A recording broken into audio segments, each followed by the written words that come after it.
Glória a Deus, toda honra, toda glória seja dada a Jesus.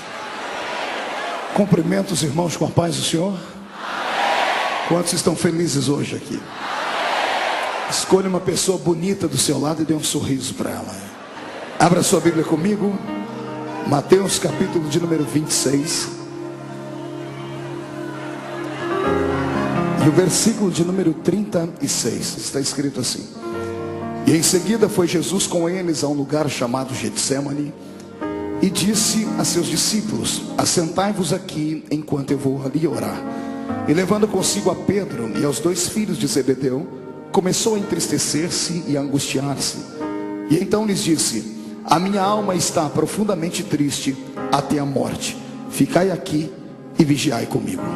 Feche a Bíblia, coloque no banco, na cadeira. Pegue na mão da pessoa mais perfumada do seu lado. Isso. Aperte a mão da pessoa com carinho até ela falar aleluia. Pentecostal que não faz barulho está com defeito de fabricação, não é?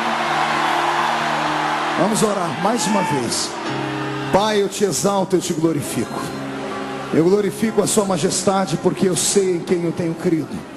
Glorifico o seu nome mais uma vez pela existência da Igreja Batista da Lagoinha, por ter aberto as portas para que pessoas de diversas denominações pudessem estar conosco nesta campanha de avivamento espiritual de terças-feiras, e o seu nome tem sido glorificado. Só o reino das trevas está perdendo, Pai. E eu quero, Senhor, que ele não só perca, eu quero que venha a falência nessa noite, o reino das trevas. Senhor, eu quero que o Senhor me dê graça para ministrar a palavra de hoje. Haverá muita manifestação da sua presença nesse lugar, eu profetizo. Eu digo, Senhor, antes de começar a pregar, duas palavras de oração. A primeira é que ao redor desta igreja, num raio de 5 quilômetros, onde houver um demônio alojado agora, eu dou a esses demônios 5 segundos para desaparecerem de Belo Horizonte, porque se não sumirem, serão queimados pelo poder da glória do Senhor que descerá aqui. O segundo pedido a Deus é um pedido de atrevimento espiritual. Se ainda tenho crédito no céu contigo como pregoeiro da sua palavra, abre a porta do céu sobre esta igreja agora e manda do céu para a terra uma comitiva angelical. Eu quero anjos de fogo descendo sobre esta igreja, que eles comecem a esparramar brasas tiradas do seu altar, e onde houver um crente batizado com o Espírito Santo, renova ele agora.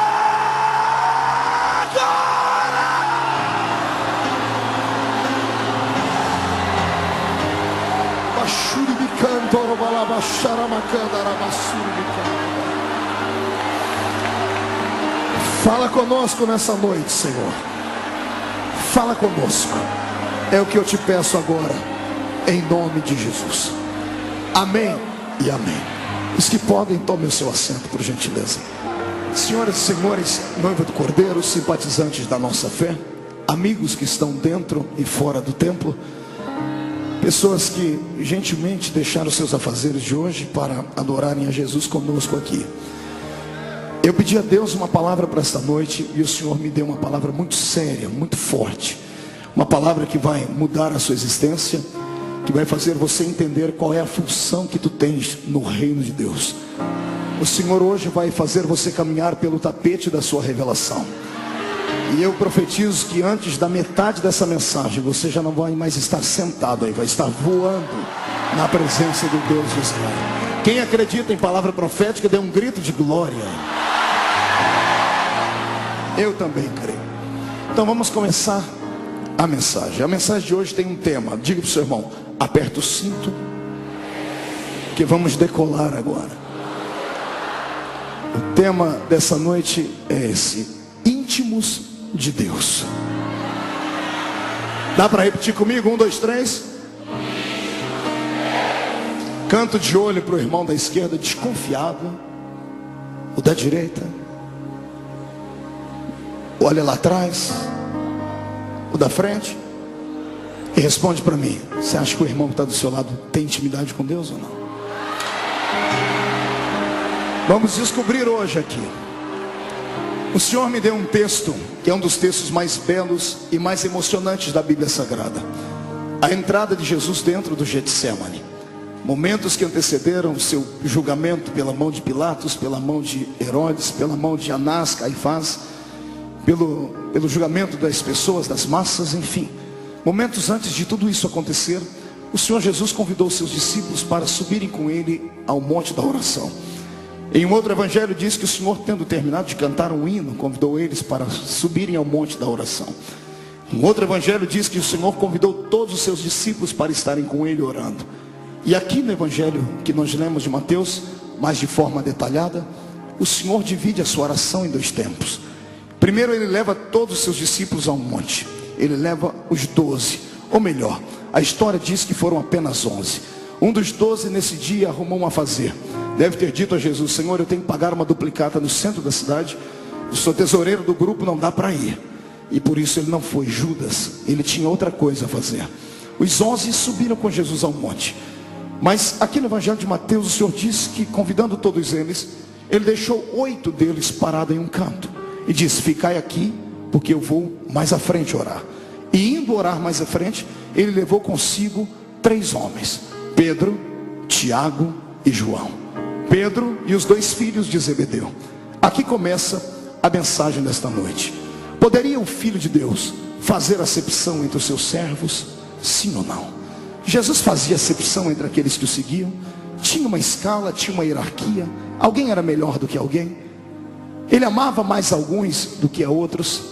Vamos tentar hoje discernir isso dentro dessa igreja, para podermos entender por que é que Jesus levanta homens e mulheres com uma unção diferenciada. Por que é que nem todo mundo é igual a todo mundo?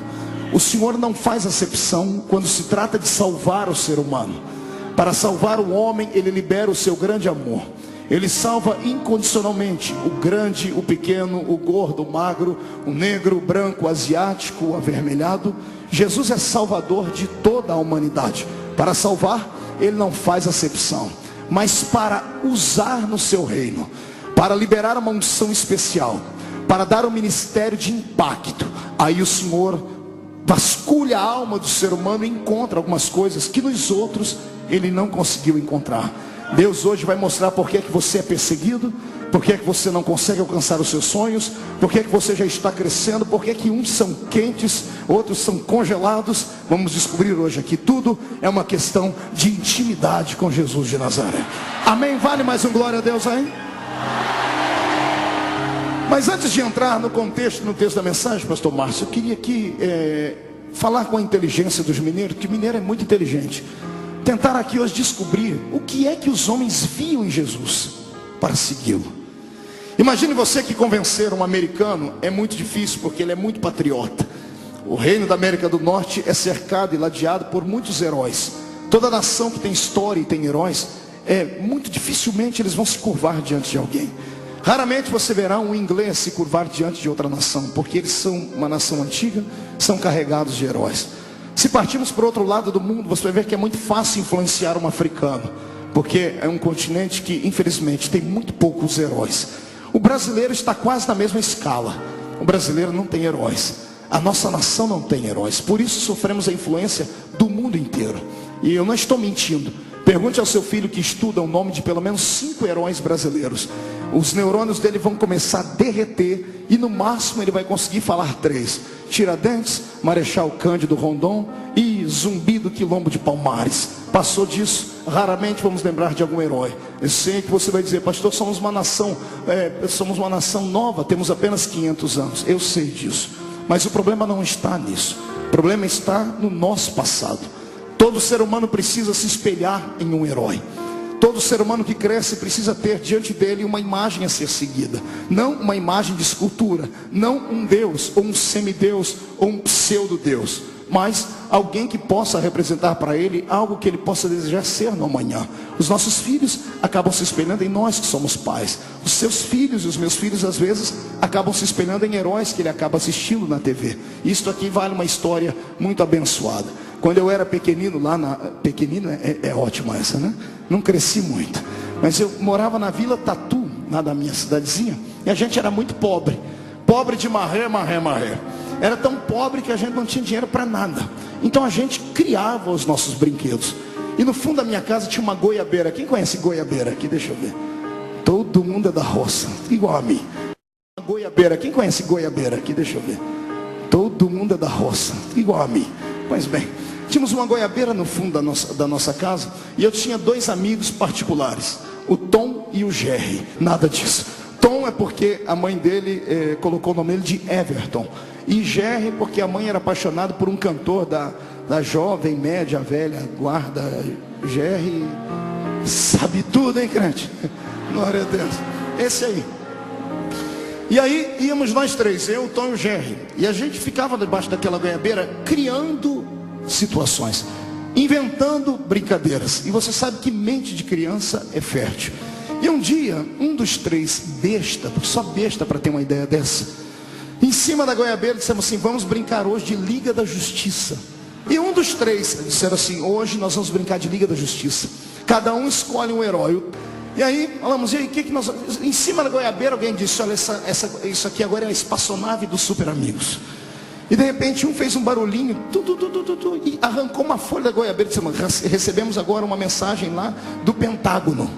Ó a cabeça de criança. E disse: aqui está escrito que o sol está se apagando, e só os Super Amigos podem voltar a fazer o sol aquecer de novo. E de repente olhamos um para os outros e disse assim: então vamos nós. Acionamos a espaçonave, pastor Márcio. Começaram a chacoalhar ela, né, para o motor pegando. E um em cada galho daquela goiabeira. E o Tom era muito levado. O Tom começou a chacoalhar e disse: estamos sendo atingidos por uma chuva de meteoros. Daqui a pouco o Jardim: vamos desviar daquele buraco negro. Quase caiu lá de cima. De repente, um dos 3 gritou e disse: estamos com um problema, estamos perto do sol demais. A carcaça da aeronave não está aguentando, estamos derretendo. Pense num dia de alegria. Eu fiquei em pé em cima daquela goiabeira. Eu estufei o peito, murchei a barriga, levantei as 2 mãos para cima e disse: para o alto e avante. E pulei. Você ri porque não foi você que quebrou os 2 braços, né? Essa munheca é torta até hoje, derivado daquele tombo. Mas foi a semana mais alegre da minha vida. Na rua inteira ficaram sabendo que eu era o Super-Homem. Eu andava com os braços dizendo: Super-Homem, obrigado por ter salvado a terra. Eu fiquei muito feliz. Eu contei essa história apenas para você entender que todo mundo precisa de um herói. Todas as nações têm os seus heróis. Convencer uma nação que tem um herói é muito difícil. Agora, convencer uma nação que não tem herói nenhum é muito fácil. Convencer um judeu é impossível, a não ser que Deus esteja no negócio. Pergunte para mim por quê. Porque na veia deles corre o sangue não de um, não de 2, mas de um sem número de heróis. Detalhe, não heróis fictícios, não alter ego de homens que tiveram uma infância podre, aprisionados pela psicologia infantil, pela falta da presença do pai, que criaram super-homens, que criaram Batmans. Não, eles tiveram heróis de verdade. E nós temos um livro que atesta a existência desses heróis. Está aqui na Bíblia. Imagine você sendo um judeu. A infância do judeu começa, o primeiro catecismo dele é o da fé. Antes de aprender a ler e a escrever, ele aprende a história do Deus de Israel. Imagine você sendo criança, sentado na beira da cama com seu pai, e antes de dormir falar: papai, me conte uma história dos nossos heróis. E o pai olhar para você e dizer assim: filho, você não é comum. Pegar no seu braço e dizer: aqui na sua veia corre o sangue de homens que fizeram o céu tremer, que fizeram o mar se abrir, que fizeram a terra saltar, que fizeram mortos sair de dentro das suas tumbas.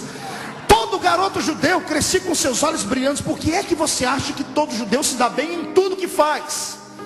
Porque eles sabem no que eles creem. Eles têm lastro.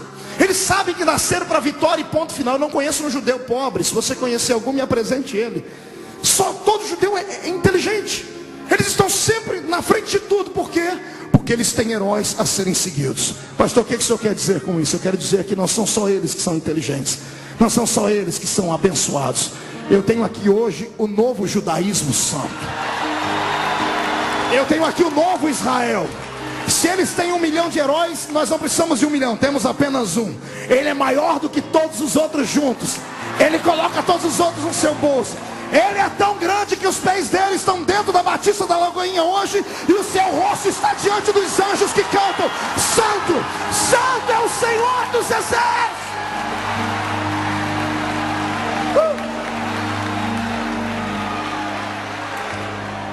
Quando Jesus veio à terra, esses judeus esperavam um herói. Só que não podia ser qualquer um, tinha que ser um herói maior do que Moisés. Tinha que ser um herói maior do que Jeremias, maior do que Ezequiel, maior do que Elias. E achar um herói maior do que esse povo não era fácil. Os discípulos que Jesus escolheu, todos eles eram especiais. Diga para o seu irmão aí do seu lado, eram especiais. O Senhor não chama ninguém que está simplesmente pensando em viver uma vida à lá vão ter. O Senhor só chama gente de propósito, gente inconformada com a vida que tem. É por isso que quando o cidadão começa a procurar, ele acaba encontrando. É por isso. Todos os que Jesus escolheram eram especiais, mas todos eles buscavam um herói. E convencer esses homens não era nada fácil. Eu fico imaginando qual a arma, qual o poder tinha Jesus para convencer os discípulos. Eu sei que alguns podem levantar a mão e dizer: pastor, mas eram homens pescadores, eram gente inculta, incauta. Nem todos. Eu estudei a base da psicologia, a vida dos 12 discípulos. Dos 12, Jesus tinha 2 que, além de serem inteligentes, universitários, eram visionários. Levi era um deles, e o outro era Judas, o Iscariotes. Judas não era ignorante. Se traçássemos o perfil psicológico dos 12 discípulos hoje aqui, e se Jesus tivesse uma empresa e fosse escolher entre os 12 um para trabalhar, só um passaria no crivo da psicologia: Judas Iscariotes. Ele era pleno de conhecimento. Ele não trocava a mão pelos pés, não atravessava o carro na frente dos bois, não falava, não dava bom dia a cavalo, como se diz lá no nosso interior. Ele era inteligente. Ele vinha de uma região chamada Cariotes. A região de Cariotes era a região onde nasciam as cabeças pensantes dos judeus. Nasciam ali o povo inteligente, aqueles que não aceitavam o jugo de Roma. Haja visto que Barrabás era da mesma região de Judas, sabia disso? Aquele Barrabás apresentado nos filmes de Mel Gibson não é o verdadeiro Barrabás. Ele não era um assassino truculento, maluco, como apresentam os filmes. Ele era um terrorista. Ele era alguém que foi preso. Roma, lembre-se bem, Roma só prendiam pessoas que lutavam contra César. E o que é que um judeu vai fazer contra César, senão dizer que César não era o rei? Eles queriam a liberdade dos judeus, está entendendo? Judas era um desses, era um visionário. Quando ele ouviu a pregação de Jesus, quando ele ouviu a mensagem de Jesus, ele foi simplesmente imantado pelo mestre. A unção que havia em Jesus atraiu Judas, porque Judas disse: esse aí é o herói que eu estava esperando, é o verdadeiro. Eu sei que muitas pessoas dizem assim: ah, pastor, Judas foi um traidor. A gente só se lembra dos últimos momentos dele. Mas Judas não foi traidor sempre. Judas se decepcionou com Jesus momentos antes de Jesus ser condenado a tudo que aconteceu. Judas se decepcionou com Jesus, como eu e você acabamos nos decepcionando no meio da caminhada. Somente naquele dia em que Jesus estava partindo o pão, quando ele disse: a minha hora é chegada, Judas desconfiou e descobriu que de fato ele não era o Messias que ele esperava, porque ele esperava alguém que fosse libertar Israel da mão dos judeus. E Jesus estava se despedindo deles, dizendo: estou morrendo, o meu reino não é dessa terra, é de outra terra. A inteligência de Judas pegou ele no final da história. Eu fico imaginando como foi que Jesus atraiu Levi. Bom, Levi, a Bíblia conta como. Você pode tentar imaginar comigo. Entra comigo dentro de uma cidade. Imagine 200 cobradores de impostos. Quantos cobradores eu disse? Era esse grupo de qual Mateus, se transformado em Levi, chamado Mateus, pertencia. 200 cobradores de impostos, todos autorizados por Roma. Para ser um cobrador de impostos de Roma, você tinha que ter cursado economia na faculdade de Jerusalém. Ele era graduado, por isso trabalhava com o aval de Roma. Eles se reuniam, eles faziam uma espécie de arrastão financeiro pelas cidades. Escolhiam uma cidade maior e todas as cidades circunvizinhas vinham pagar o tributo ali. Por isso precisavam de 200 cobradores. Cercavam uma rua, colocavam mesas, 100 mesas de um lado, 100 mesas de outro, e o povo vinha pagar. Eu quero que você imagine Jesus com alguns discípulos entrando ali para escolher Mateus. Imagine um universitário formado em economia, carteira assinada por César, tinha tudo, os seus dividendos, tinha dinheiro, tinha condição de sobreviver, tinha as 2 cidadanias, porque trabalhando para Roma, conquistou a cidadania romana, era judeu de coração, era um homem pleno, sábio. Quem conquista um homem desse? Quem engana um homem desse? Lá vem Jesus. Imagine 200 cobradores de impostos judeus, de barba, usando uniforme e o quipá na cabeça. 200 homens de barba, você vai achar que você está olhando para um espelho, porque todo mundo parece com todo mundo. E Jesus está vindo com os discípulos. Eu imagino que ele disse: Senhor, vamos pagar ali, ó, aquela fila ali também. Nós, Jesus, não é ali que eu vou pagar, tem outra aqui, eu vou escolher uma outra mesa. Senhor, mas é tudo igual, a barba é igual, a roupa é igual, o que pá é igual. Eu imagino Jesus dizendo: mas o coração não é igual, tem um aqui que é diferente. Eu imagino Jesus pagando tributo para aquele cobrador de impostos chamado Levi, ele devolvendo o troco, dando o recibo. E quando Jesus termina, Jesus pega o troco, olha para ele e diz assim: Levi, segue-me. E Jesus sai. Imagino, ele fala: calma aí, moço, o senhor me chamou do quê? Levi. O senhor não tem um crachá? Eu não moro nessa região. Como é que o senhor sabe o meu nome? Eu imagino Jesus dando um sorrisinho, dizendo assim: seu nome? Eu te conheço antes de você nascer. Eu sei o seu passado, faço parte do seu presente, e se me seguir, eu mudo o seu futuro.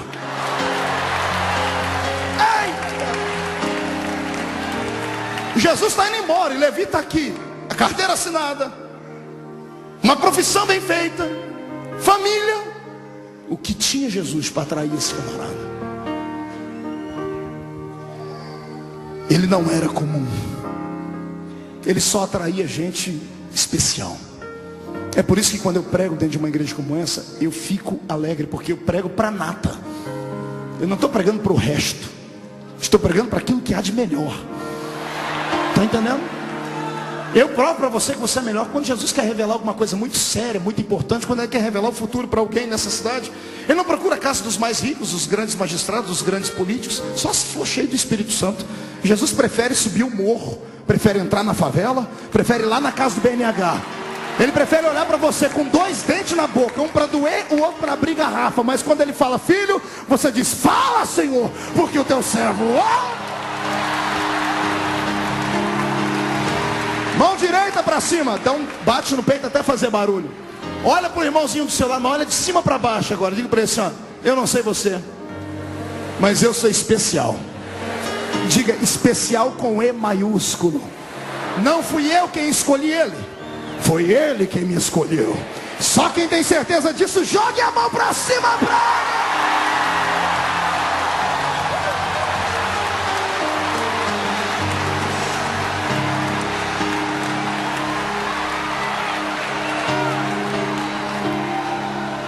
Convencer um judeu não era nada fácil. Imagine você, temos 12 discípulos, escolha um para você ser ele agora.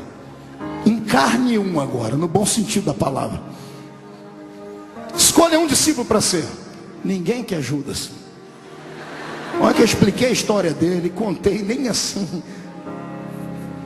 O cargo de João já não cabe mais, e de Pedro também não. Todo mundo quer ser Pedro e João, né? Imagine você na pele de Tomé, criancinha no berço ou na cama. Tomé, vai dormir. Papai, conta uma história dos nossos heróis. Vou contar só uma. Deita aí, Tomé. Pois não, pai. Ó, pai, mas tem que ser uma história para eu acreditar, porque o senhor sabe que eu não acredito em qualquer coisa. Tomé, nas suas veias corre o sangue de profetas. Na sua veia corre o sangue de um homem que tinha tanto poder que ele andava com uma capa nas costas dele. Um dia ele encontrou um grupo de lenhadores trabalhando e um lenhador chorando. Ele disse: por que você chora, lenhador? Porque o meu machado caiu na água, que não era nem meu, era do meu amigo que me emprestou. Minha família está passando fome. Além de não ter dinheiro para levar comida, eu não tenho como pagar o machado.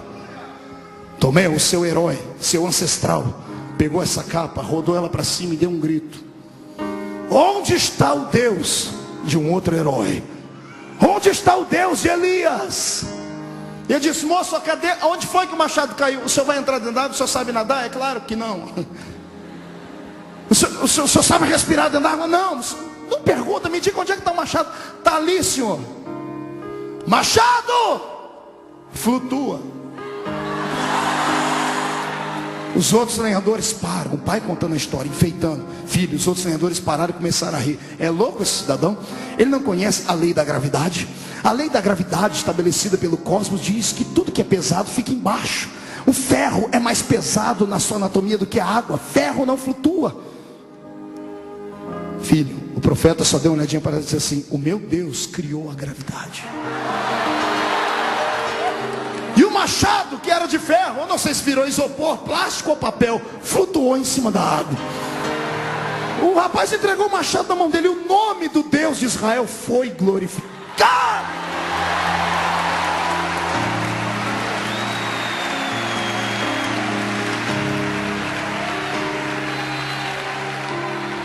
Imagine você sendo André. André tinha um coração amoroso, se entregava fácil. Papai, me conta uma história, mas eu quero uma história diferente, eu quero uma história para o coração. Filho, vou te contar uma. Israel não teve só heróis, Israel teve heroínas. Cadê as mulheres? Não vão dar um grito não? Como é que é, papai? Heroínas? Mas as mulheres na nossa sociedade, na nossa fé, não tem muito valor. De fato, filho, mas teve vezes que elas foram decisivas na história de Deus. Teve uma, filha, que virou heroína com quase 90 anos. O nome dela era Débora. Ela estava em cima das palmeiras, e o herói da época fracassou, ficou frouxo. Não tinha coragem de descer para possuir os vales. E o Senhor disse assim: Débora, chama o herói da época e dá-lhe um couro, Débora. E Débora chamou ele, lá vem o herói todo bambambam, filho. Chega ele, Baraque, é o nome dele, o homem do trovão. Baraque, o homem do trovão. Eu disse: Débora, você me chamou aqui, velhinha, para me dar, vovozinha, a senhora vai me dar um bolinho de fubá? Não. Um cachecol? Não. A senhora me chamou aqui para dizer que a senhora queria ter um filho como eu? Não. Para que a senhora me chamou aqui? Para te chamar de covarde, calça curta e frouxo. O Senhor mandou você possuir a terra e você está com medo de 900 carrinhos de ferro lá embaixo. Mas Débora, são 900 carrinhos de ferro. O seu Deus pode transformar ferro em sucata, Baraque.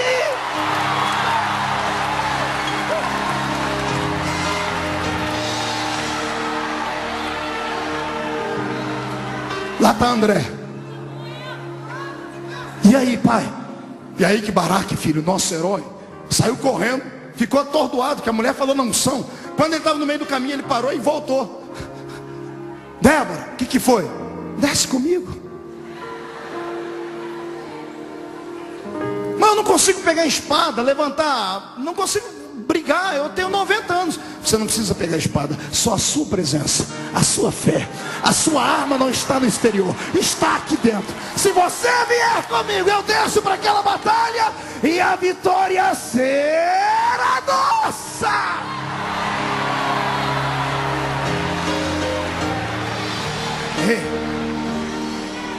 Pense você ser um deles, que cresceu ouvindo histórias de que viria um homem que não seria só um homem, maior que Moisés, maior que Elias. E chegou esse homem. Ele chegou de mansinho, como chega o mineiro, comendo pelas beiradas, quietinho, não é assim? Bem do jeitinho de vocês, como quem não quer nada. Foi se aproximando, revelou o nome de um aqui, falou sobre uma pesca ali, deu uma outra profissão a outro, disse assim: se você me seguir, eu te dou outro tipo de profissão. Estava todo mundo angustiado, ninguém suportava mais o jugo de Roma. A religião judaica estava falida, era uma religião só de palavras perdidas, faltava essência de vida. Os sacerdotes tinham 2 pesos e 2 medidas. Se fosse um rico aristocrata judeu que levasse 12 juntas de bois de oferta, ele era ovacionado, era aplaudido, era amado. Se fosse uma viúva com uma flor de farinha na palma da mão, ela era simplesmente humilhada e rejeitada. E de repente aparece ele, e ele começa a caminhar, e todos eles saem com ele, todos desconfiados, com o pé atrás, porque ele ainda não tinha se revelado. Aí Jesus começa a se revelar. Vem comigo, vem para uma das histórias mais lindas que você já ouviu. Jesus diz assim: gente, vamos iniciar o nosso ministério. Eu quero uma cruzada, uma grande cruzada. Anuncie na cidade que coisas extraordinárias vão acontecer. Diga que há profeta em Israel agora. Mas Senhor, mas vai acontecer. Fale que vai acontecer. Onde vai ser a cruzada? No pé daquele monte. Eu vou pregar um sermão. Esparrame o nome do sermão: o sermão da montanha. Esparrame ele. Daqui a pouco vem a multidão, 5.000 homens, fora mulheres e crianças, 15.000 pessoas. E Jesus se empolga, pregador parecendo pastor Marco, agarra o microfone e não solta mais. E ele começa a pregar 10 minutos, 15, 1 hora, 2, 6 horas, André. A mensagem de Jesus era uma mensagem espada, comprida, mas não era chata, cortava mesmo. E ele pregando. Daqui a pouco um barulho no meio da multidão. Glória a Deus, pastor. Não. Língua estranha? Não, um barulho estranho. Pergunte que barulho. 15 mil estômagos roncando de fome.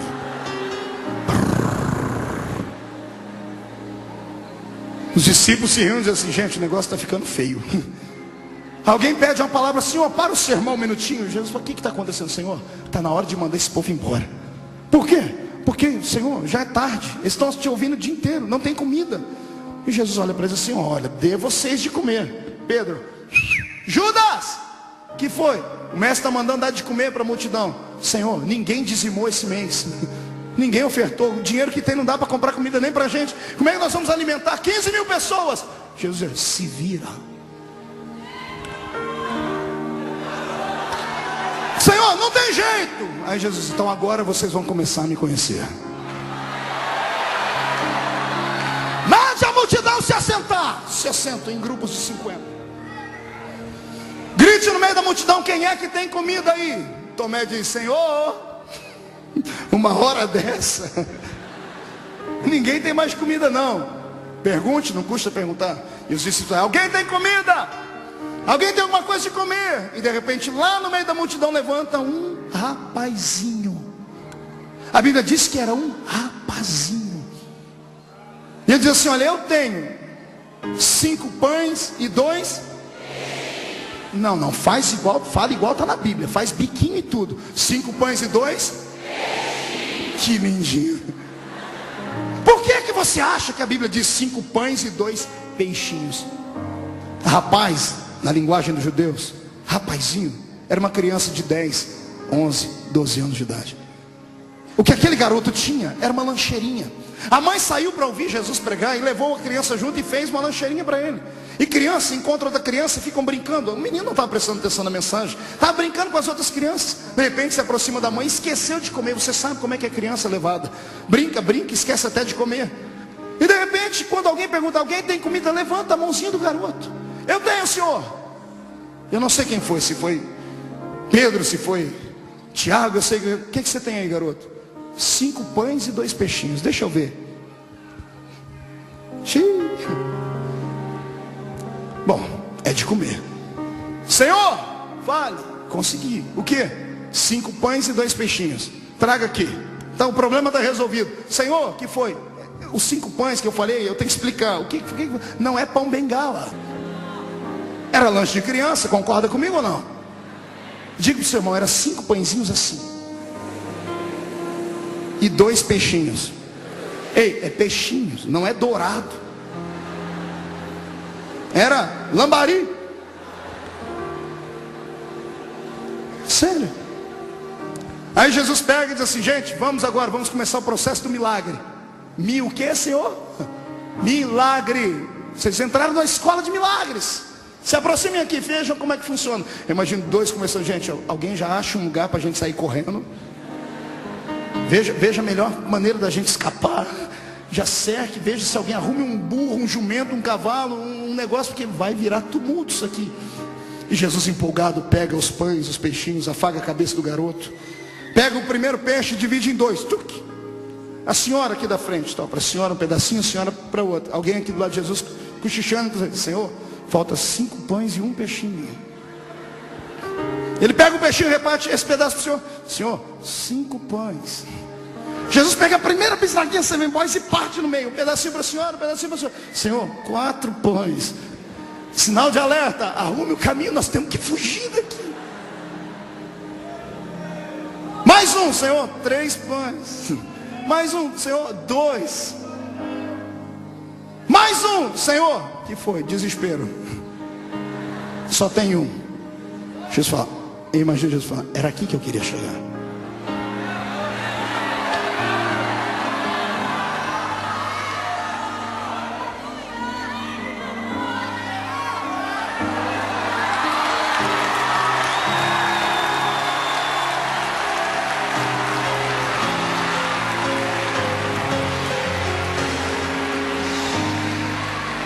Eu quero os 12 aqui do meu lado.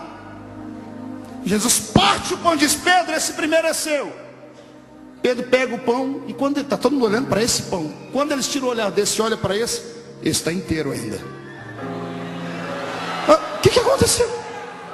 Agora ninguém mais olha, todo mundo está olhando para a mão dele. Ele diz: Pai, eu te dou graças, Pai. Jesus fala: Tiago, esse é seu. Tiago está até errando a mão porque está olhando para cá. Enquanto essa mão de Jesus vai para lá, essa aqui o pão faz assim, ó.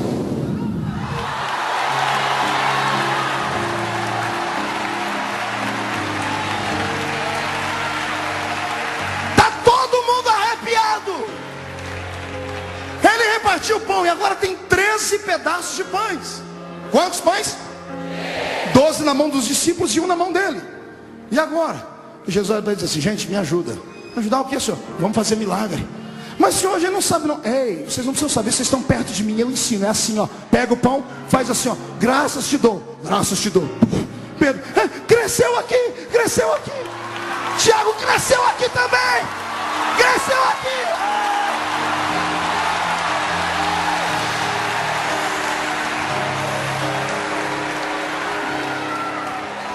A parte mais bonita vem agora. Agora desaperta o cinto que você vai quebrar tudo agora. A minha Bíblia diz que sobrou quanto cesto?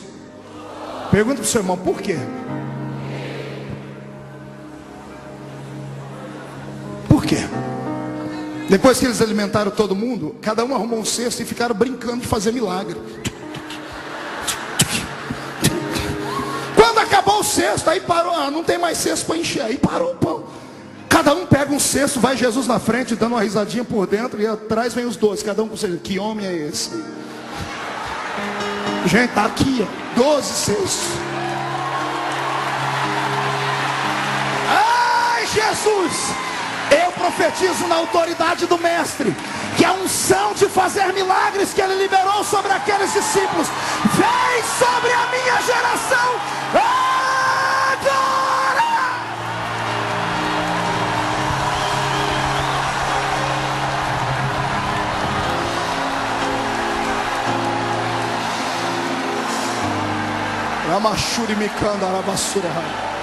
Sente aí.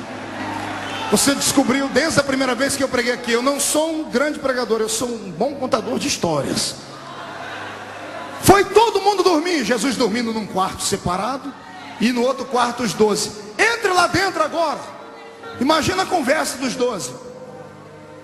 Judas e Mateus, os estudados. Gente, calma aí, tem que ter uma explicação. Não, tem que ter uma explicação.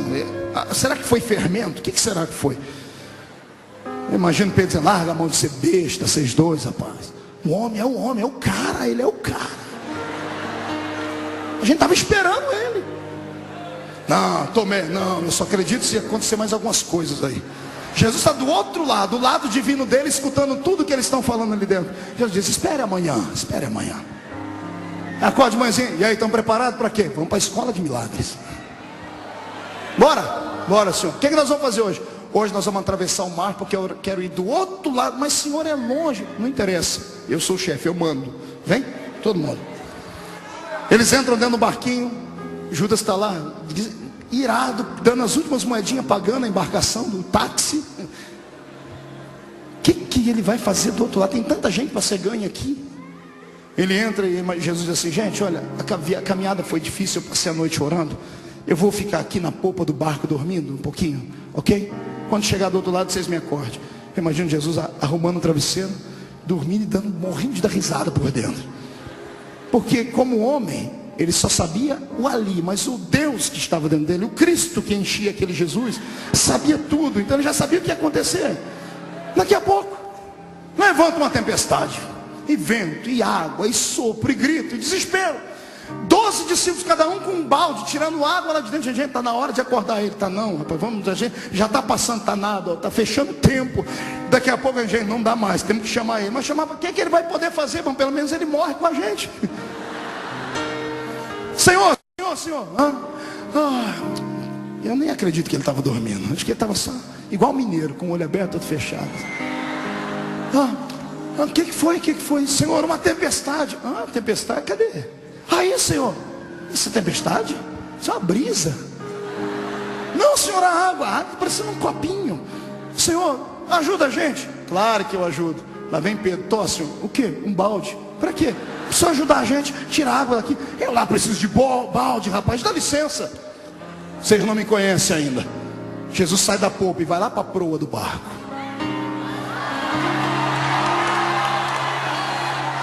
Ele está na proa do barco. Eles são de corda. Ele ri, mas que se matava. Vai ter um ataque cardíaco neles agora. Todo mundo lá, um agarrado no outro. Ai, agora? Confessando todos os pecados. Jesus levanta as duas mãos para o céu.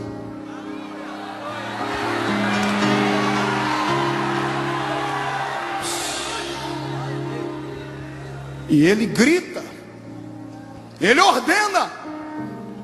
Ele dá uma palavra de ordem à água e ao vento. Eu estudei um pouquinho nessa minha vida. Estudei física, química, conheço um pouco de biologia, estudei astronomia. Eu sou fuçado para estudar as coisas. Eu já ouvi falar de braço do mar, mas ouvi falar que mar tem ouvido. Ouvi falar que vento escuta. Foi a primeira vez. Vento, acalma-te. Mar, aquieta-te.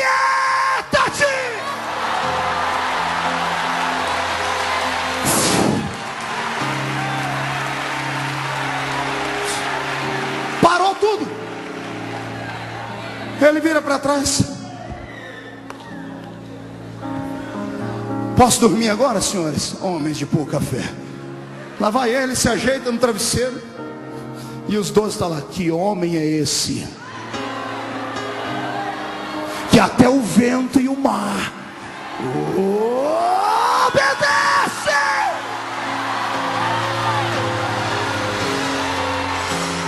É que o mar e o vento não estavam autorizados a falar. Porque se o Senhor dissesse, fala para eles quem eu sou, o mar e o vento gritariam: Ele é aquele que sustenta o universo na palma da sua mão, e que pela força do seu poder cuida de todas as coisas. Ele é Deus em cima, é Deus embaixo. Antes dele nada do que foi feito se fez. Tudo foi feito por ele. Ele é Deus.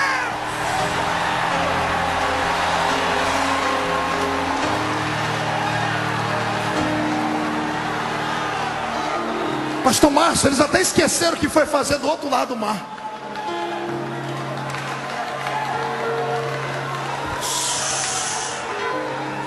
Eu estou na introdução da mensagem. Daqui a pouco eu chego na mensagem. Como, vem cá.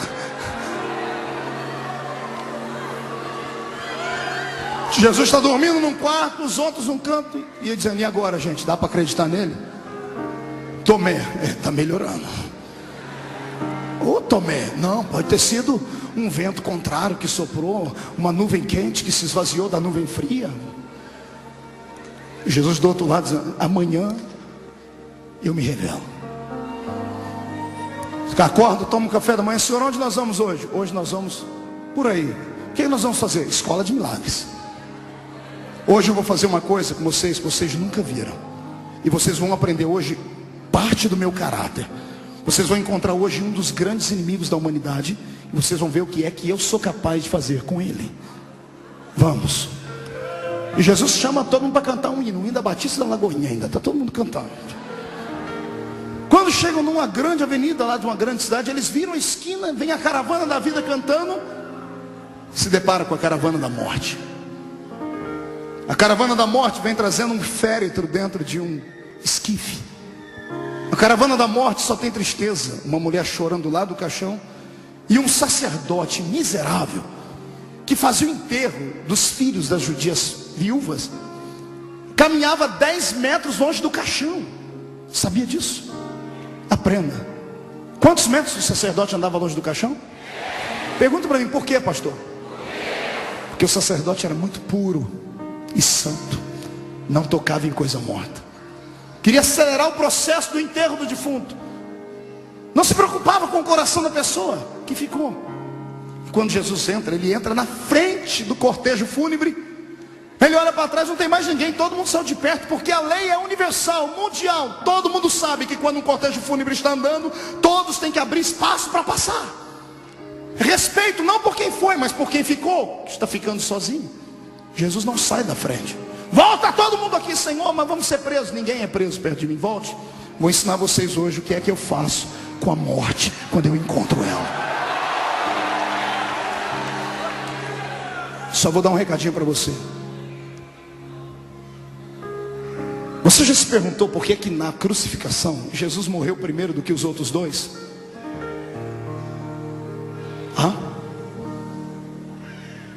O crucificado era tratado de maneira igual. Os três sofreram a mesma coisa, apanharam do mesmo jeito, foram chicoteados do mesmo jeito, foram preparados para morrerem na cruz. Por que é que Jesus morreu primeiro do que os dois?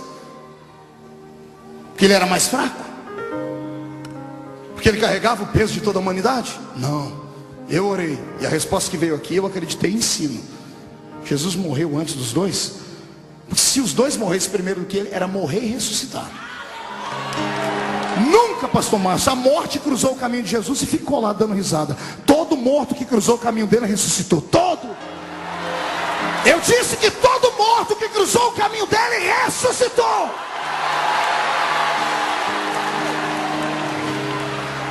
Então, para não ter que ficar ressuscitando de fundo, porque perto de ninguém fica muito dizendo assim, vou eu primeiro. Voltando à história. Quando Jesus para e olha para aquela mulher, ele não se comoveu com o rapaz, ele se comoveu com a mãe do rapaz. Quando Jesus olhou para ela, o lado divino dele vasculhou a mente dela, porque Jesus veio à terra para isso, para entender o ser humano. Foi isso que Deus veio fazer em carne, porque Deus, da primeira à quinta dispensação, inocência, consciência, governo humano, patriarcal e lei, veio na nuvem, na graça, no fogo, na glória, e não pôde absorver o sentimento da humanidade. Deus não conseguiu compreender porque que o homem não conseguia respeitá-lo. Aí Jesus veio e se desfez da sua forma divina e veio ser um como nós, para entender o que é frio, o que é calor, o que é dor, o que é abandono, o que é sofrimento, o que é choro. E agora Jesus estava diante de uma experiência única. Ele queria entender por que é que as pessoas choravam quando o morto ia embora. Aí o lado divino dele entra na mente da mulher e vasculha a memória dela. E ele entende por que ela chora, por isso que ele chorou com ela. Você nunca se perguntou por que Jesus chorou com ela? Foi só por causa disso. Quando ele foi na memória dela, sabe o que ele viu? Ele viu aquela mulher com 8 dias de bebê nascido, com as suas entranhas ainda dilaceradas, sorridente, com dores, mas sorrindo, indo com o marido, com uma pombinha, um pouquinho de flor de farinha, entrando dentro do templo, porque todo macho de 8 dias era apresentado para o Senhor. E Jesus viu dentro dela a memória do sacerdote, pegando o bebezinho e levantando: Senhor, transforme ele num profeta, transforme ele numa bênção para Israel, numa bênção para a sociedade, numa bênção para o judaísmo. Jesus viu que ela entregou um sacrifício por aquela criança. E quando ele viu para dentro dele, ele disse: é verdade, agora eu sei por que eles choram. Essa criança foi consagrada a mim, e ela foi embora antes da mãe. E Jesus chorou com ela. E quando Jesus olhou para aquele caixão, ele não viu uma criança, ele viu os sonhos daquela mulher. Ela era viúva, o filho daria sustento a ela no futuro. O filho, toda vez que ela olhava para o filho, ela lembrava do pai, do marido que tinha ido embora. Era o sustentáculo dela, já era maldita por estar na terra viúva. Viúva era destratada. Tinha um filho para lhe dar graça, agora não tinha marido nem filho, estava humilhada. Além do sonho estar morto no caixão, a cova estava aberta no cemitério. Aí Jesus entra e para a história. Ele faz aquilo que nenhum sacerdote tinha coragem de fazer. O sacerdote está a 10 metros do caixão, ele vai e se aproxima do caixão. Ele olha para dentro do esquife e olha para a mulher e diz assim: não chores. E ele levanta aquela mão de novo. Quando ele levanta aquela mão, os 12 lá no canto dizem: o que ele vai fazer? Toda vez que ele levanta essa mão, algo acontece. O que ele vai fazer agora? Eu quero aqui desmistificar uma passagem da Bíblia, essa que estou citando, para que você entenda melhor. A Bíblia diz que Jesus tocou o esquife. Ele tocou o quê? Esquife é feito de que matéria? Madeira. Esquife é caixão. Isso. Para que Jesus ia tocar no caixão? Se caixão não ressuscita, se madeira não tem vida. É que o escritor da Bíblia, e todos eles, sendo judeus e bons judeus, queriam limpar a imagem de Jesus, porque nenhum judeu aceitava ninguém colocando coisa a mão em defunto, em coisa morta. Então escreveram: Jesus tocou o esquife. Ele não tocou o esquife, ele enfiou a mão, foi no peito do defunto. Está olhando nos olhos e dizendo: não chores. ele enfia a mão no peito, defunto, além de estar dentro do caixão, ainda estava amarrado, igual Lázaro, atado, parecendo uma múmia. Jesus disse, não chore. Você imagina a mão dele procurando o coração sem vida, enfiando a mão no meio das talas, encontrando o peito do rapaz. Não chores, moço, levanta-te. Levanta-te. Você acha que o rapaz simplesmente fez assim, ó? Puf. Deixa eu te explicar o que é preciso fazer para um morto ressuscitar. O sangue está coagulado, seco. O coração explodiu lá dentro. Os rins viraram uma pedra. A pele está esturricada, azulada ou roxa. A pupila dos olhos está dilatada. A língua está virada para dentro e enrolada. Não há mais mucosa dentro da sua boca. Não há mais umidade nas bocas. Os nervos estão travados. Possivelmente a perna do rapaz foi quebrada para ser colocada dentro do caixão. Quando Jesus disse, moço, levanta-te, a vida teve que dar um jeito de entrar nele. O sangue vai ficando líquido de novo. Um calor desce do céu. O hálito de Deus cai dentro da boca do rapaz. A pele seca começa a ficar volumosa. Os ossos quebrados se juntam. Os olhos voltam a ficar normal. A língua solta. E o rapaz senta.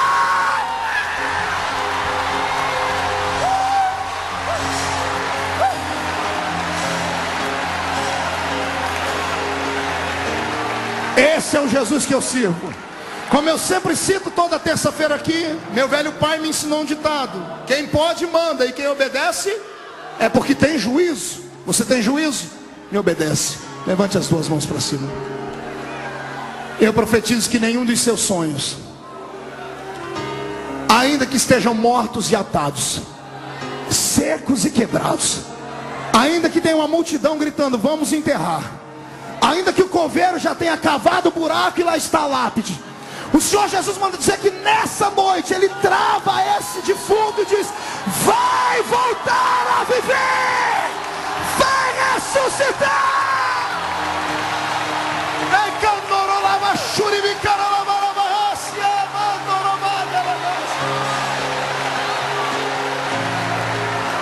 Recebe de volta o seu sonho. Leva de volta o seu sonho para casa. Se algum sacerdote seco queria enterrá-lo, deixa ele gritar num canto, hoje não tem enterro. Não, você que gosta de ir para velório e comer bolachinha com chazinho, hoje não tem bolachinha nem chazinho. Hoje tem festa. Hoje tem celebração de festa.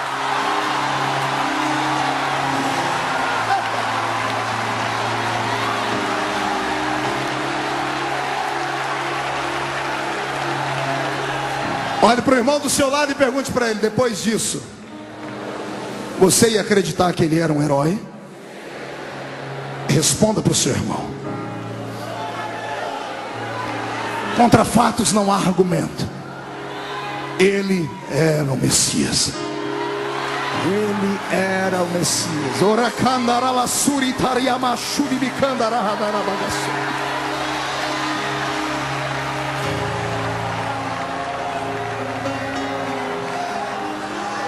Jesus passou 3 anos e meio ensinando a eles tudo que ele sabia.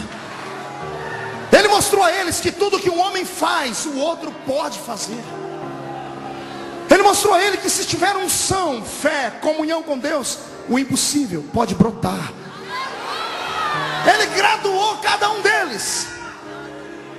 Só que enquanto ele ensinava, ele os observava. Ele fazia o quê?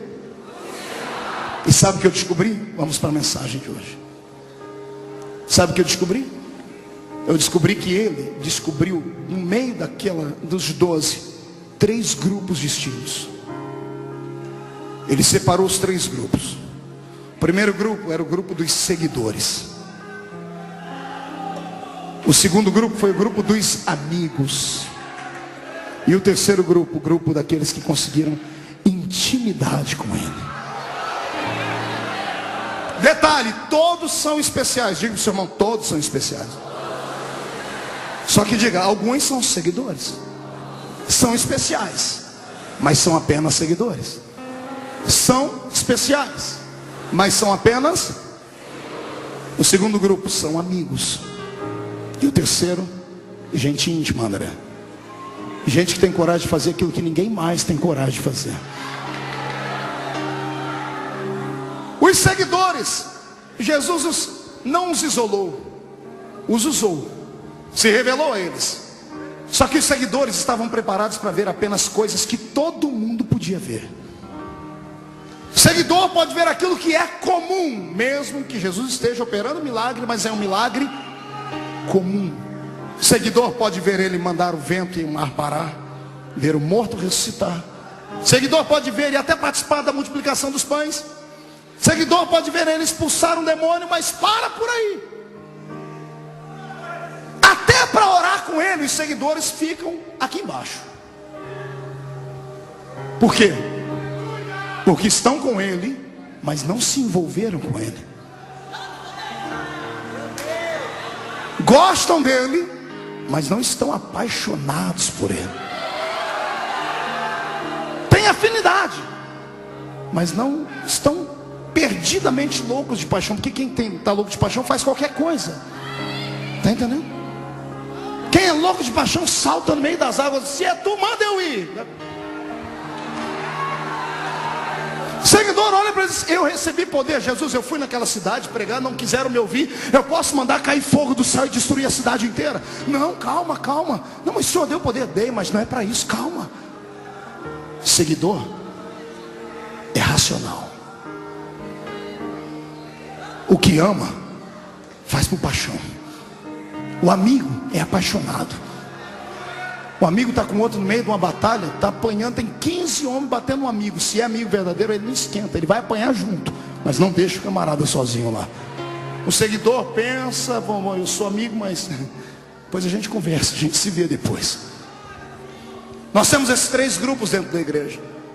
E como sempre, a matemática bíblica é real. Os seguidores é sempre o maior grupo. Seguidores são aqueles que eu costumo chamar de Maria vai com as outras. Tanto faz como fez. São especiais, foram reconhecidos, foram salvos, mas não querem compromisso. Não querem compromisso com aquilo que é sobrenatural. Não querem compromisso com verdades. Querem ser crentes, mas querem ser crentes de domingo. Querem ser crentes de cantar uma musiquinha. Querem ser crentes até entregar o dízimo, mas para por aí. Não quero compromisso, não quero expulsar demônio, não quero testificar, não, eu quero ficar aqui na minha. Sou seguidor, respeito ele, mas tá bom para mim aqui. Nós temos uma geração de seguidores, gente que é especial porque Jesus se revelou a eles, mas não tem coragem de ir além do normal. É gente que não quer tirar os pés do chão. Até entraram no rio do avivamento, mas estão lá com o dedão no fundo do rio. Não solta o dedo, morre de medo. Ei, a palavra do Senhor para você é essa: solte o dedo e vem nadar. Seguidor tem medo de profundidade. Gosta do status, mas tem medo de profundidade. Sabe por que nós não operamos mais milagres? Só temos seguidores. Só seguidores. Temos enfeites de igreja. Prepare 2 guarda-costas para sair comigo daqui. Seguidores, a igreja está cheia de seguidores. Só gente que do jeito que veio vai. Gente que quer negociar com ele. Gente que está perto dele só para ver milagrezinhos. E quando vê um milagrezinho aplaude. Gente que quer coisa simples. Eu quero dizer para você: conhecer Jesus é como entrar numa escola. Você pode permanecer lá embaixo no alfabetismo espiritual, ou pode ser graduado. Eu não quero ser apenas do jardim de infância. Eu quero diploma de graduação com meu mestre.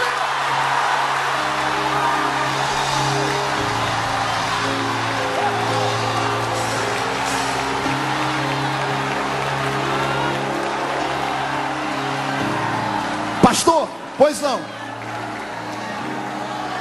A oportunidade é dada igual a todos? Sim. Quando ele chamou a mim, chamou a você, chamou o pastor Márcio, chamou a todos, ele nos chamou para um propósito. A diferença entre a minha vida e a sua é que eu tive coragem. A diferença entre você e grandes ministérios é que eles tiveram coragem. Não se importaram em apanhar, em ser perseguido, em ser chamado de louco, de fanático, de desequilibrado. Não tiveram medo de apanhar de gente que está na mídia, na televisão, no jornal. Não tiveram medo. Gente que estava cheia de propósito na alma. Eu não sou seguidor apenas, eu quero marcar o tempo. Existem dois tipos de crentes aqui dentro dessa noite: aqueles que vivem para serem influenciados e aqueles que querem influenciar.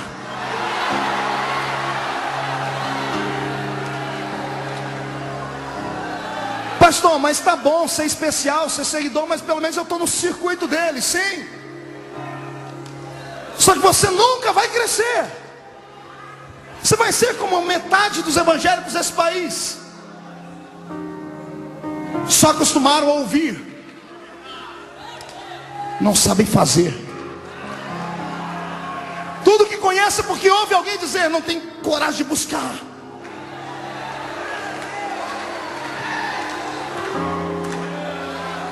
Chega de ser seguidor apenas. Dê um upgrade na sua vida, amado. Vem comigo, a escolha é sua. Para ser amigo, você tem que ter coragem de fazer coisas que ninguém mais tem coragem.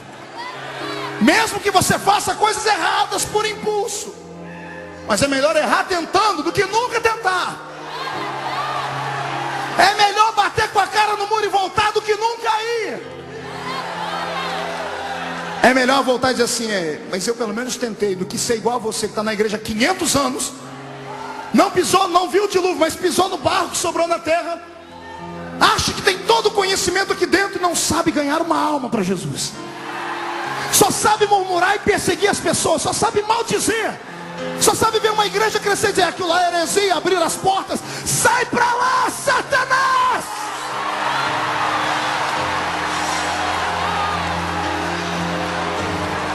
Faça a diferença.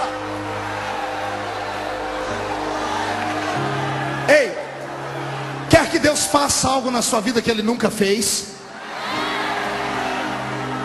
Então faça algo para Ele que você nunca fez. Ouse. Crie coragem. Tem 12 dentro do barco, só um quis pular lá, pastor. Depois ficaram todo mundo, afundou o homem de pouca fé. Ele vem e diz assim, eu afundei, mas só eu tive o gostinho de pisar na água.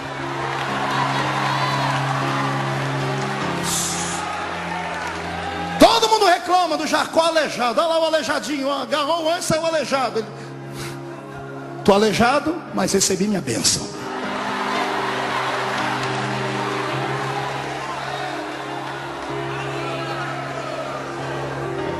Surpreenda a Deus. Surpreenda a Deus. Chame a atenção dele. Paulo diz que nós somos um livro aberto, sim ou não? Sim. Que tipo de livro é você? Romancezinho, barato? Um gibi? Historinha para boi dormir? Ou você é um livro cheio de emoções? Livro que é dramáticozinho, a gente lê e põe lá. Livro técnico, cheio de palavras escalafobéticas. A gente lê, dá sono e guarda. Quando o livro tem história, a gente lê e quer ler ele até o final. Seja um livro que Deus tenha prazer em ler. Seja alguém que ponha Deus em dificuldade. Mostre para Deus, pastor, como? Invoque a presença dos milagres na sua vida. Dê trabalho para Deus. Ministra sobre a sua casa, sobre o seu vizinho, sobre o seu trabalho. Toma posse da terra. Sai dessa vida pobre e seca. Vem prosperar.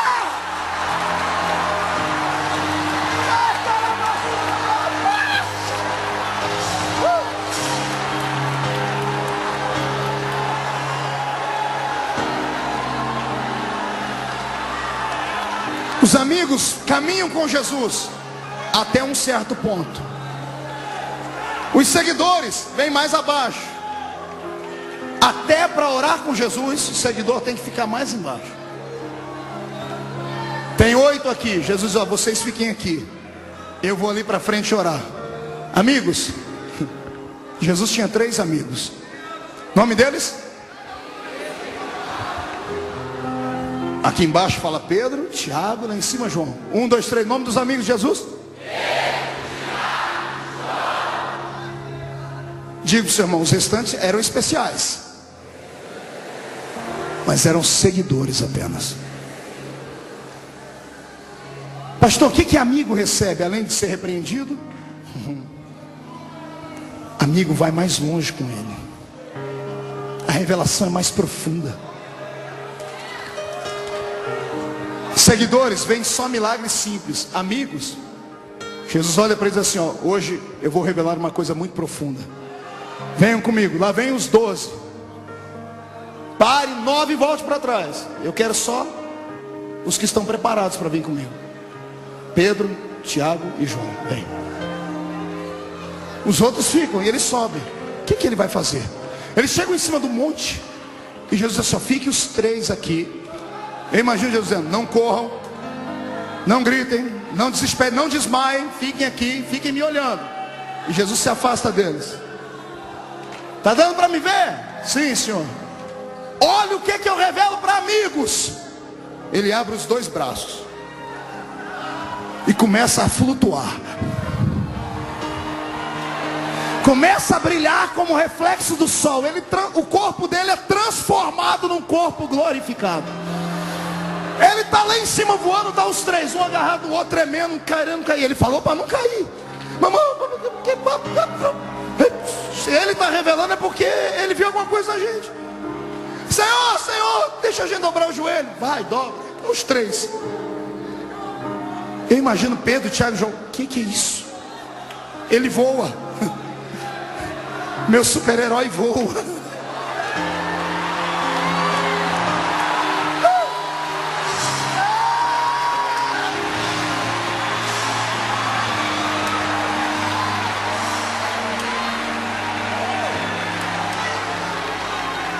Ele está subindo. Quando ele está lá em cima, está os 3 aqui, quase desmaiados. Parece 2 figurões para ele. Os maiores heróis de Israel, Moisés e Elias. Como é que eles sabiam? Lógico, os 2 se apresentaram. Ei, vocês são amigos dele? Meu nome é Moisés. E o meu é Elias. Esses aí mesmo. O senhor abriu o mar? O senhor subiu na carruagem? O senhor representa os profetas? O senhor representa as leis? Sim. Vocês são grandes? Somos, mas não tão grandes. Eu, Moisés, represento a lei. Eu, Elias, represento os profetas. Mas nós 2, Moisés, já ensaiamos lá no céu. Agora a coreografia, 1, 2, 3. Um de lá, outro de cá, aponta o dedo para eles. Mas a ele vocês devem seguir.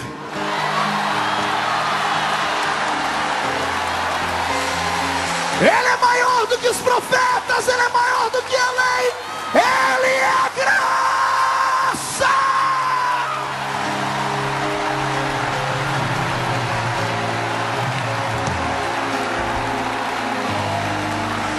Segure um pouquinho.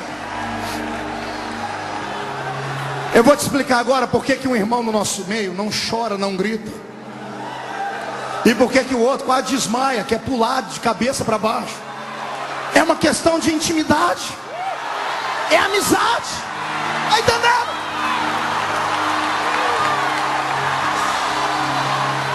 É só isso.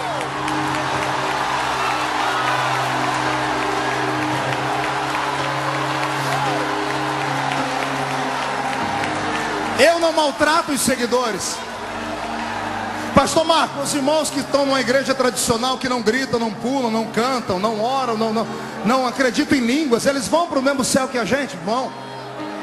Mas pastor, vão, porque a salvação é pela graça. Não é por nada que o homem faça, é por aquilo que ele fez.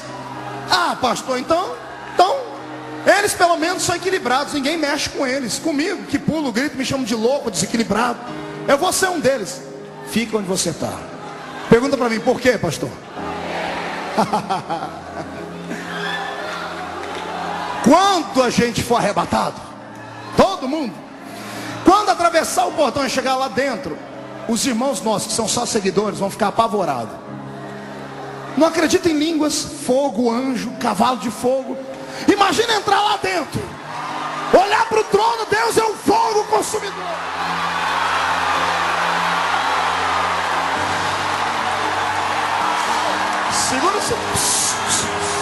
Segura. Até eles acostumar com o ambiente lá em cima, pastor Márcio, o povo da Batista da Lagoinha já fez a festa.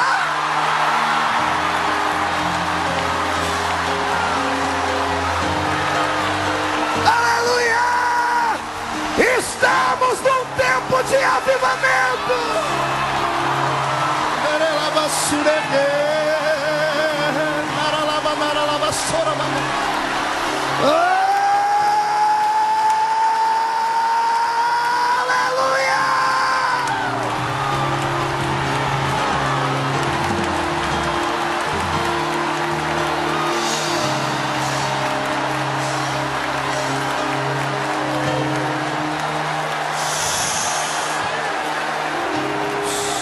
Segura um pouquinho.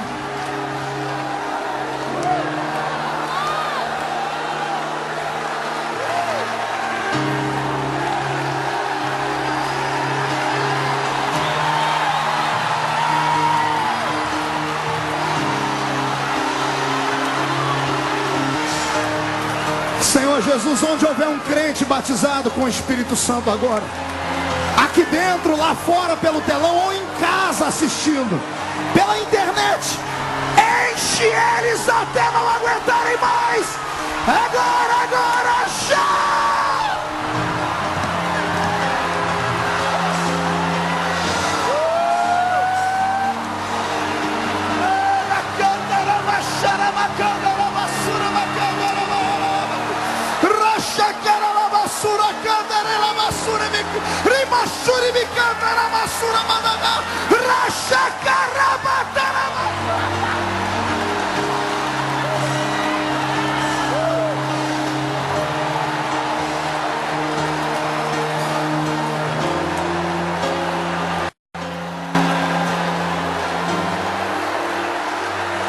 Íntimos de Deus.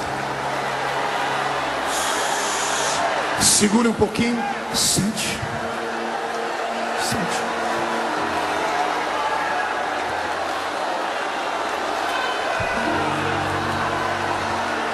É por isso que há tanta diferença de crentes. Todos são especiais, lembrem disso. Todos de todas as denominações são especiais, mas a maioria são só seguidores. Alguns são amigos. Esses que são amigos enxergam o céu pelo lado de dentro, recebem revelações que ninguém mais recebe, e não tem o que falar. Vai fazer o quê? O cidadão pagou o preço, buscou, acreditou, devorou a Bíblia, jejuou, pediu, bateu. Jesus pegou e abriu e deu para ele. Não adianta ficar com inveja. Pode perseguir, pode escrever o nome da pessoa, pode execrar de uma denominação. O dom Jesus deu e ponto final. O cidadão é amigo de Deus. É amigo.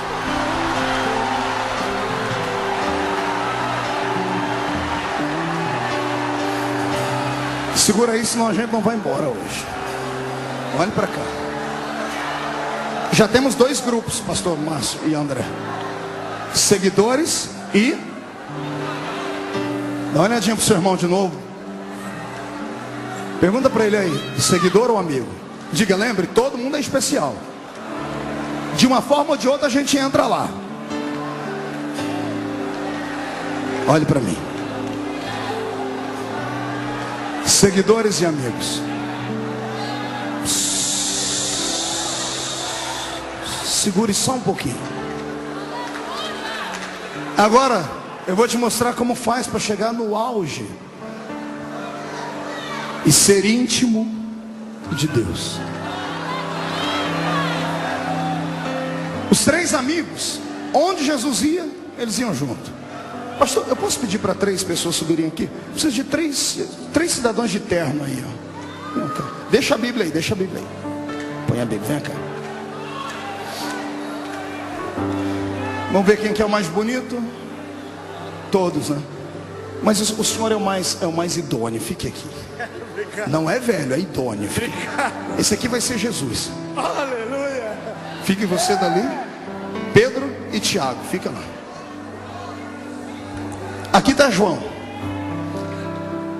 E os 9 sentados, todo mundo comendo peixe frito. Jesus gostava de churrasco de peixe, está na Bíblia isso.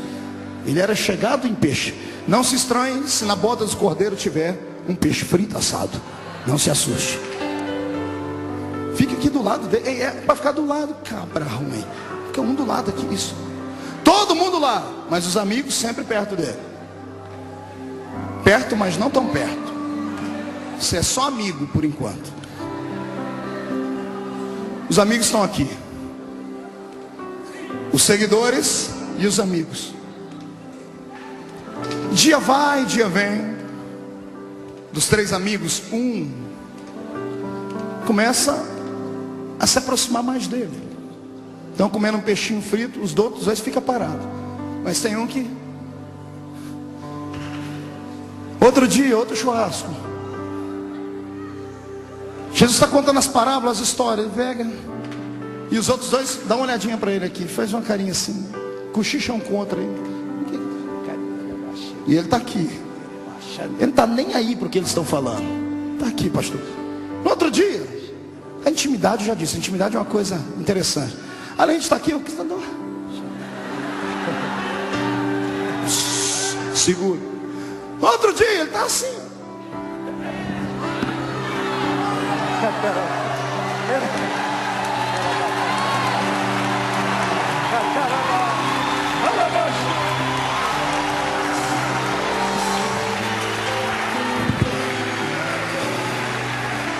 Pergunte para mim, pastor, fazer isso é fala assim, diga para mim, pastor, fazer isso é fácil.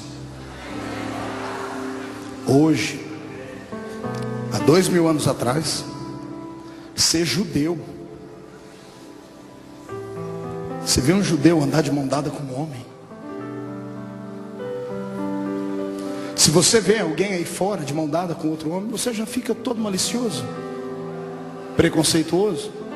Imagine há 2000 anos atrás, no Oriente, onde a cultura é extremamente machista, contra o afeminalismo, está na Bíblia. Paulo pregando contra isso, já tinha a história de Sodoma e Gomorra. Um homem encostar no outro. Eu imagino que João passou, mesmo entre os seguidores, mesmo entre os amigos. Ele não se importou com o que os outros falaram. Devem ter chamado ele de pederastra. Devem ter chamado ele de diferente, estranho. E Jesus nunca o recriminou. Pelo contrário, um dia Jesus percebeu que o coração dele estava todo mundo com inveja dele. E Jesus abraçou João e disse assim: o que importa a vocês todos que ele viva, até que me veja vir no meu reino e na minha glória.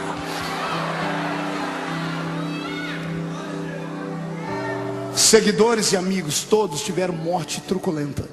Foram mártires. Ajudaram a fazer o nosso movimento crescer. O sangue deles foi semente em terra fértil.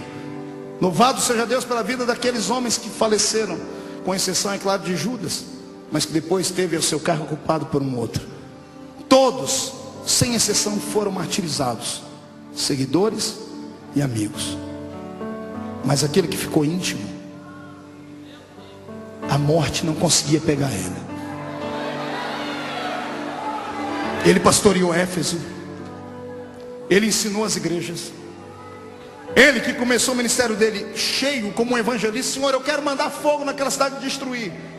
Quando ficou bem velhinho, ficou tão amigo de Jesus que ficou parecido com ele. Ficou tão íntimo que ficou parecido com Jesus. E disse assim: filhinhos, não pequeis, mas se pecar, fiquem tranquilos, temos um advogado para com o Pai. Vocês conseguem imaginar ele, que hora antes queria destruir uma cidade, porque não ouviram ele pregar agora? Ele está dizendo assim: ó, se você pecar, Jesus vai te ajudar. Ele ficou parecido com Jesus. A morte não levava ele. Ele tem 90 anos de idade. O imperador de Roma resolve encarar ele, dizendo assim: ei, vai parar de adorar esse Jesus ou não? Ele disse: é claro que não. Mas eu vou te matar. Faça isso logo. Eu já caí da escada, já naufraguei, já caí de cima. Ninguém me mata, eu não morro. Você não morre por quê? Porque eu sou íntimo dele.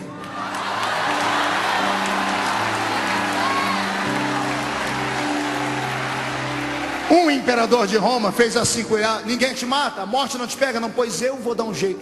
A sua morte será pior do que a de todos. Ele pega um censo e vê como todos morreram. João Marcos arrastado pelas ruas de Alexandria, Pedro crucificado de cabeça para baixo, Tiago ao fio da espada, alguns decapitados, Tomé esfolado. Ele viu todas as mortes. Ele disse: eu quero arrumar uma morte que nenhum deles teve. Você é o último, então sua morte vai ser pior. Ele tem uma ideia brilhante. Veio dos quintos dos infernos, faz um tambor de azeite quente, acende um fogo e fica borbulhando, azeite fervendo. O imperador chega diante de João e diz assim: tá aí, ó, ou nega, ou eu te jogo aí dentro. Ele diz, eu imagino João olhando e diz: ó, se eu fosse um pouco mais novo, eu pulava aí dentro. O senhor pode me dar uma ajudadinha, porque 90 anos de idade, meu filho, me ajuda. Você não tem medo da morte? Rapaz, a morte é minha amiga, rapaz. É a carruagem que vai me levar para junto daquele meu íntimo.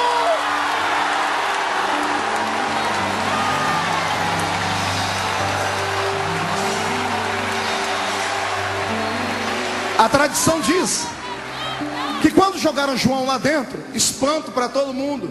A primeira sessão de bronzeamento artificial da história. A primeira sessão de hidratamento. E morra de inveja a irmã que é vaidosa, que fica hidratando a pelezinha. O primeiro homem da história a hidratar a pele inteira com azeite quente, fervendo. Azeite escorrendo pelo corpo. Azeite não queimava, ele enchendo a boca de azeite. Ô rei, cai aqui dentro. Vem. Ô João, segura, porque agora você vai voar. João, por que esse azeite quente não te queima? Simples, como eu era íntimo dele, ele botou um azeite aqui dentro que é mais quente do que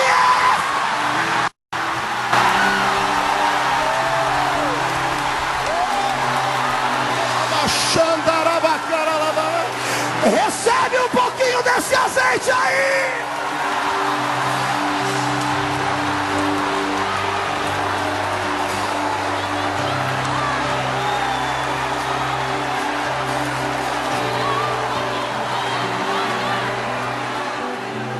Chave para abrir céu não fica na mão do crente, fica no joelho dele.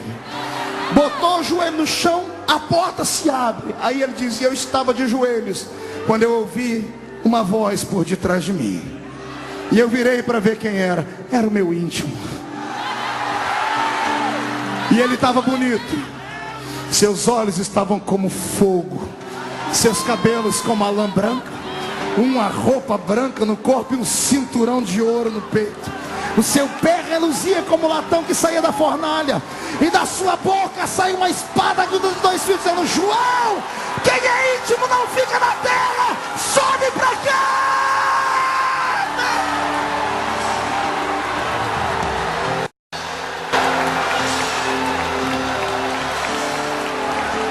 Fique de pé comigo, igreja do Senhor.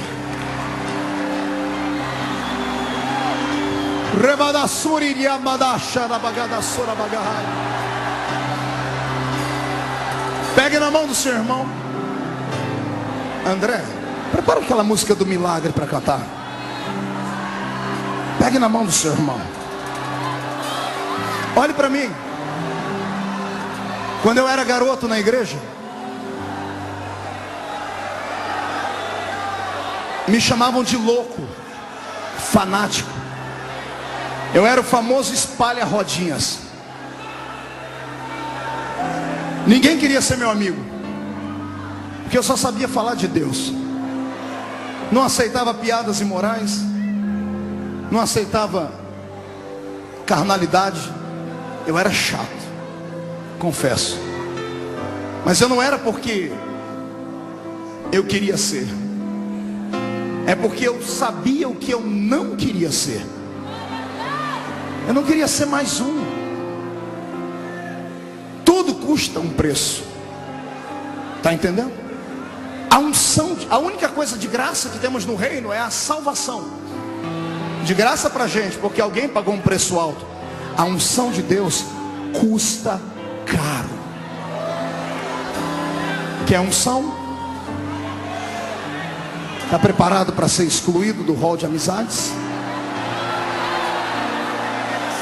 Um dia, pastor Márcio, André, Nívia, eu entrei dentro da igreja desesperado, porque eu me senti sozinho. Eu tinha 16 anos, madrugada, eu comecei a chorar. Eu disse: Deus, por que eu não posso ser igual aos meus amigos? Eles vão jogar bola, eles vão pro cinema, eles vão namorar, vão paquerar, vão fazer um monte de coisas. Por que eu não posso ser igual a eles? Não que isso seja errado, está entendendo? Tem coisas que Deus exige de você que não vai exigir de mim. Tem coisas que Deus vai exigir de outras pessoas, não vai exigir de você. Eu conheço a história do pastor Márcio, de um tempo que ele andou descalço aí na terra. Deus exigiu isso dele. Ele não transformou isso numa doutrina. Chamaram ele de louco, não é, pastor? Eu imagino. Tem coisas que Deus exige de você, e Deus exigiu de mim uma separação. Eu chorava, dizia: Deus, por que eu não posso ser igual a eles? O Espírito do Senhor veio numa madrugada e falou no meu ouvido: porque eles nunca serão igual a você.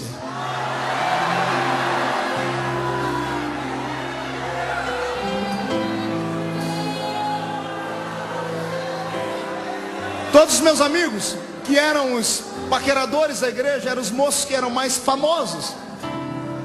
As meninas que chamavam mais atenção só se esqueceram de uma coisa: que o tempo passa. E depois de 15 anos, eles estão lá na minha cidade, casados, um trabalhozinho normal, indo na igreja de domingo a domingo, cheio de problemas, porque não santificaram a vida quando podiam. Tudo que planta o homem colhe.